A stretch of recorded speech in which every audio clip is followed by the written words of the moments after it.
সম্পাদক অ্যাডভোকেট মুরাদ খানকে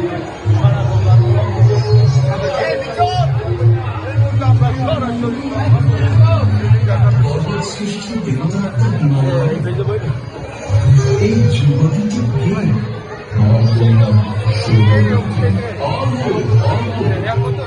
কিন্তু এই দুনিয়া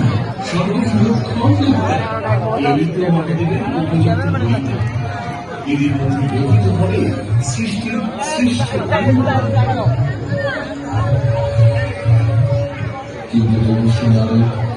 কিন্তু সম্ভব মহাদেব তো আমার এক বড় গিরিমন্ডলের ভেঙে বসেছেন, সেদিকে ফিরে পেতে তিনি বদ্ধ করতেন। অন্য কোনো তিনি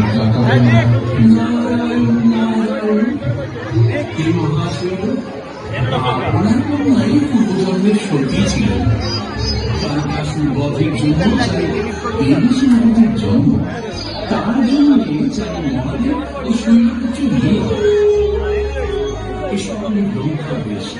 তাই আপনার কন্যা মহাদেবের প্রেয়সী হবে, কিন্তু শৈলপুত্রে আমার কন্যা সে রাজরঙের সিংহাসনে আসীন হওয়ার যোগ্য।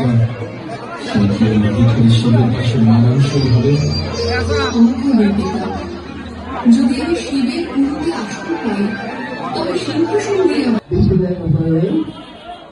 শুভ নবমী উপস্থিত ভাই বোন, আমার মেয়ে ছেলে তুল্য শিশু এবং বালক বালিকারা, সবাইকে শুভ নবমী।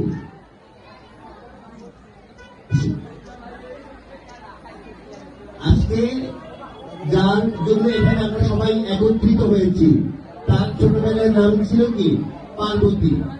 তো পার্বতী পরবর্তীতে বিভিন্ন নামে আবির্ভূত হয়েছেন।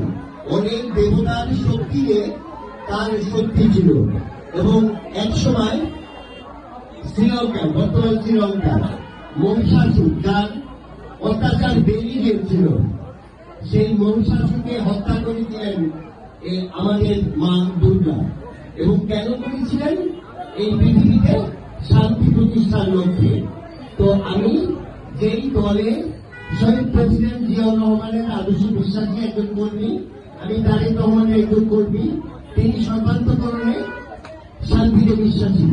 তার কথা হচ্ছে সকল ধর্মের মানুষের যে প্রত্যাশা রয়েছে সেটা পূরণ করাই হচ্ছে আমাদের কাজ। তো আমরা যাতে দুর্গা মায়ের যে ইচ্ছা ছিল সেই শান্তি প্রতিষ্ঠা এবং শান্তি নিরাপত্তা বহাল রাখতে পারি, সেই জন্য সবাইকে আমার জন্য দোয়া করবেন। আমি এমনি পার্সোনালি একজন অ্যাডভোকেট, সুপ্রিম কোর্ট। আমার বাবা হচ্ছে মোশাররফ হোসেন খান, ওই মানুষের সেবাই করেছেন, চালিপুর বাজারের কমিশনার ছিলেন। তো সবাইকে এই পুজো উপলক্ষে আবার শুভ নবমী এবং আমার জন্য দোয়া করবেন। এবং ম্যাডাম খালদা জিয়া, যিনি বারবার 3 বারের প্রধানমন্ত্রী, তার সুস্থতার জন্য আপনারা সবাই একটু দোয়া করবেন। ধন্যবাদ সবাইকে, থ্যাংক ইউ। আসসালামু আলাইকুম।